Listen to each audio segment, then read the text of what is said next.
दी जाएगी, बहुत दिक्कत का सामना करना पड़ सकता है। तो ये 2 पेज पे हम खाली डॉक्यूमेंट्स का चर्चा किए हैं, जिसका हम चर्चा करना चाहते हैं डिटेल से। जैसे सबसे पहले इसमें 3 तरह की योग्यता संबंधी प्रमाण पत्र की जरूरत पड़ती है: शैक्षणिक योग्यता, तकनीकी योग्यता, वांछनीय योग्यता।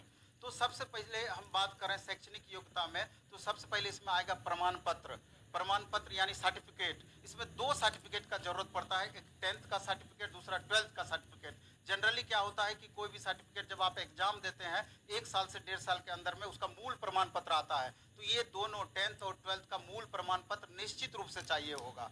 इसके बाद अंक पत्र। अंक पत्र में क्या है कि 12th का मार्कशीट या अंक पत्र की जरूरत पड़ेगी।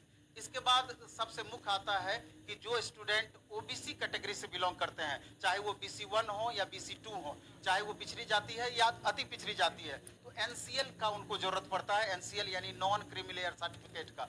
जिस भी छात्र का जिस भी परिवार का इनकम 8 लाख से कम होता है तो उसको NCL बनाना होता है। तो इसमें एक क्वेश्चन और आता है कि NCL जब भी बनता है तो इसमें एक आय प्रमाण पत्र की जरूरत पड़ती है। आय स्टूडेंट के नाम से बनेगा आय प्रमाण पत्र या उनके पिता के नाम से? तो निश्चित रूप से छात्र अपने पिता पर ही डिपेंडेंट होते हैं, तो एनी हाउ उनके पिता के नाम से ही आय प्रमाण पत्र बनना होता है। लेकिन बहुत सारे ऐसे भी छात्र होते हैं कि जो कि जॉब में रहते हैं, तो उसको उस परिस्थिति में उनके खुद के नाम से आय प्रमाण पत्र बनाना होगा। तो NCL बनाने के लिए जो होता है, पहला कंडीशन कि फॉर्म भरने के लास्ट डेट के पहले का NCL होना चाहिए और 1 साल के अंदर का NCL होना चाहिए। बहुत छात्र को होता है कि नहीं हमारा NCL ऑलरेडी बना हुआ है, तो इस कंडीशन को जान लें कि लास्ट डेट जब इस फॉर्म भरने का होगा उससे पहले के 1 साल के अंदर का NCL होना चाहिए। और NCL जो आपका होगा वो SDO लेवल का होगा। और NCL बनाने के लिए जो प्रोसेस है, पहले ब्लॉक लेवल से जाति प्रमाण पत्र, आवासीय प्रमाण पत्र और आय प्रमाण पत्र बनाना होता है और 10 से 15 दिन का इसके लिए समय लगता है। और ऑनलाइन आवेदन ये तीनों प्रमाण पत्र के लिए जरूरी होता है। और जब ये तीनों प्रमाण पत्र बन जाता है तब NCL के लिए अप्लाई करना होता है, जो कि 21 वर्किंग डे में आपका तैयार होता है। 21 वर्किंग डे तक में आपको निश्चित रूप से मिल जाता है। और इस सारे प्रोसेस को समझा जाए तो 1 महीना का समय लग सकता है। और ऐसा इसलिए हम कह रहे हैं कि अभी देखिएगा जो फॉर्म भरने का डेट दिया गया है और उसका जो लास्ट डेट दिया गया है, 1.5 महीने का अंतराल रखा गया है। यही कारण है कि वो 1.5 महीने का टाइम दिया गया है कि इतना लंबा प्रोसेस लगता है। इसके बाद महिला उम्मीदवार के संदर्भ में बताया गया है कि महिला उम्मीदवार जब भी NCL बनाएंगी तो उनके पिता के नाम से ही बनेगा, क्योंकि पिता के नाम से ही उनका जाति क्लियर होगा, पति के नाम से नहीं होगा। ये बिहार के संदर्भ में ये खासा इस बात पर जोर दिया गया है, यानी हाँ पिता के नाम से ही बनाना है। इसके अलावा जिनको EWS प्रमाण पत्र की जरूरत होगी उनको फाइनेंशियल ईयर 22-23 का ही EWS देना होगा। इसके अलावा SC ST के केस में जाति प्रमाण पत्र की जरूरत पड़ेगी। इसके अलावा जो स्वतंत्रता सेनानी के पोता पोती नाती नतनी है उनको DM लेवल तक का प्रमाण पत्र देना होगा। इसके अलावा जो विकलांग कैंडिडेट है उनको दिव्यांगता प्रमाण पत्र नॉर्म के हिसाब से देना होगा। इसके अलावा उपरोक्त डॉक्यूमेंट्स आवेदन से पूर्व पूरा कर लेना होगा।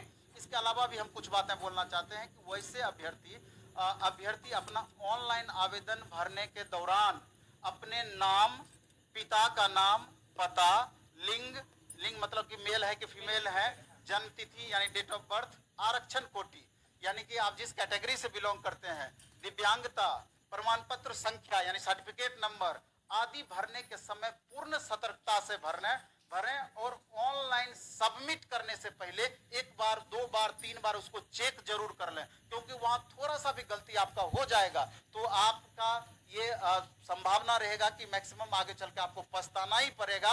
ये बहुत बड़ी भूल आपके लिए होगी। और इसमें कुछ नोट भी हम दिए हैं कि योग्यता संबंधी प्रमाण पत्र वही मान्य होंगे जिनका उल्लेख आपने ऑनलाइन आवेदन में किया है वेरिफिकेशन के टाइम में। और दूसरा, वांछित प्रमाण पत्र सत्यापन के समय प्रस्तुत करना ही होगा, जिसके बारे में आप चर्चा किए हैं। और मूल प्रमाण पत्र काउंसलिंग के समय नहीं प्रस्तुत करने पर आपकी उम्मीदवारी रद्द कर दी जाएगी। इसको एकदम स्ट्रिक्टली समझना है। और इसमें एक बात और हम कहना चाहेंगे कि इसमें 2 प्रमाण पत्र, एक तकनीकी प्रमाण पत्र और दूसरा योग्यता संबंधी प्रमाण पत्र जो अलग से दिया गया है, जैसे कि कंप्यूटर सर्टिफिकेट अगर स्टूडेंट के पास है और टाइपिंग सर्टिफिकेट है तो वो सारे पोस्ट को इसमें भर सकते हैं। और कंप्यूटर सर्टिफिकेट अगर स्टूडेंट को चाहिए होगा या बनाना पड़ेगा तो आप लास्ट डेट के पहले का होना चाहिए, और जनरली 6 महीने वाला भी चलेगा, लेकिन अगर 1 साल वाला कंप्यूटर सर्टिफिकेट रहता है तो बेस्ट है। लेकिन आपको इसमें ध्यान ये देना होगा कि कंप्यूटर सर्टिफिकेट आप वैसे जगह से बनवाएं जो कि आपको नेट पर जिसका सर्टिफिकेट नंबर या नेट पर जिनका कंफर्म मिले कि ये भारत सरकार या बिहार सरकार से मान्यता प्राप्त है। नहीं तो अभी बहुत सारे दुकान खोल कर बैठ जाएंगे आपको सर्टिफिकेट देने के लिए, और बाद में आपको वेरिफिकेशन के समय पता ही नहीं चलेगा कि रियल में उस समय फेक था, हमको पता ही नहीं चला। तो इसलिए इस पर ध्यान देना है। और टाइपिंग सर्टिफिकेट भी जरूरी है, इसलिए इसी मोड में आपको टाइपिंग सर्टिफिकेट भी आपको देना होगा।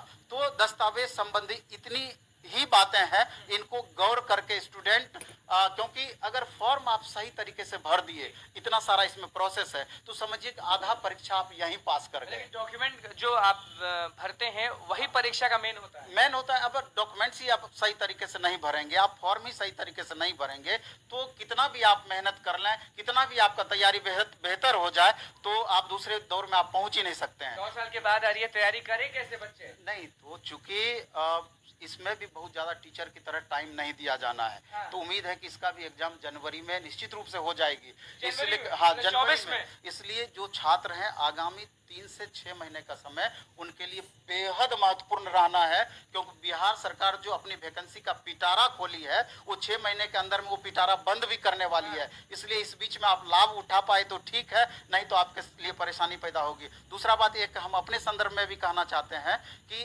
जितनी बड़ी इसके सिलेबस है, क्योंकि इसमें 150 क्वेश्चन पूछा जाएगा, 150 क्वेश्चन में 25 क्वेश्चन अर्थमेटिक से, और इसके अलावा 50 क्वेश्चन रीजनिंग से, और फिजिक्स केमिस्ट्री बायो मिलाकर के 25 क्वेश्चन, इसके अलावा history polity economy geography current affairs static GK और बिहार संबंधी सब्जेक्ट से बाकी का 50 क्वेश्चन, कुल मिलाकर 150 क्वेश्चन में 12-13 सब्जेक्ट की भागीदारी होगी। तो 12-13 सब्जेक्ट का जो आर्थिक रूप से कमजोर बच्चे हैं उनके लिए प्लेटफॉर्म बाय नवीन कुमार सिंह ऐप पर मात्र 199 रुपये में 13 अलग अलग टीचर मिल करके पूरा कोर्स पढ़ाएंगे। पूरा